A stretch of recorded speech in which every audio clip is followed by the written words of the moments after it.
কোম্পানির স্টোর রুমে এবার রূপাকে হাজির করেই রূপার স্মৃতি ফেরালো পরমা ও সুদীপা। হ্যাঁ বন্ধুরা, এমন চমক আসতে চলেছে অনুরাগে ছোঁয়ার পরবর্তী পর্বে।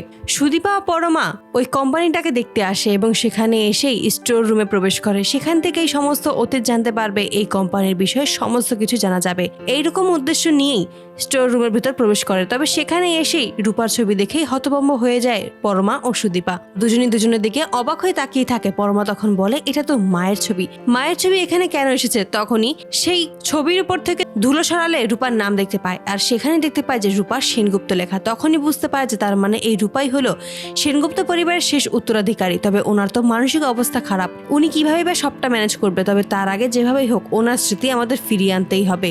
পরমা তখন সুদীপার কথায় একমত প্রকাশ করে আর বলে যে একদম ঠিক কথাই বলেছ, এবার আমাদের মায়ের স্মৃতি ফিরিয়ে আনতেই হবে। তারপরেই সুদীপা বলে যে আমার মনে হচ্ছে এখানে আসলেই মায়ের কিছু স্মৃতি মনে পড়তে পারে, কিছু কিছু মোমেন্ট মনে পড়বেই, এটা আমার বিশ্বাস। তখনই পরমা বলে যে বেশ, তাহলে তুমি মাকে এখানে নিয়ে এসো, আমি সমস্ত কিছু দেখছি আরো কোনো কিছু জানা যায় কিনা। এতে করে সুদীপা পরমাকে স্টোর রুমে একা রেখেই বেরিয়ে যায় আশ্রমের উদ্দেশ্যে। আশ্রমে এসেই আশ্রমের মিসের কাছে সমস্ত কিছুই খুলে বলে। তখনই মিস বলে যে যদি রূপা আপনার সাথে যেতে রাজি না হয় তাহলে কিন্তু আমরা কোনোভাবেই ওনাকে ছাড়তে পারবো না, আমাদেরকে ক্ষমা করবেন। তখনই সুদীপা বলে যে বেশ, একবারের মতো একটা চেষ্টা তো করে দেখতে পারি। তারপরেই রূপার কাছে আসে সুদীপা। সেখানে এসেই মা বলে ডাকতেই রূপা অবাক হয়ে যায় এবং চমকে ওঠে। চারদিকেই শুধু কে মা বলে ডেকেছে সেটাই খুঁজে থাকে। তারপরে সুদীপার সামনে আসে আর বলছে, মা আমায় তুমি ভুলে গেলে? তুমি আমাকে ছেড়ে এখানে চলে এসেছো?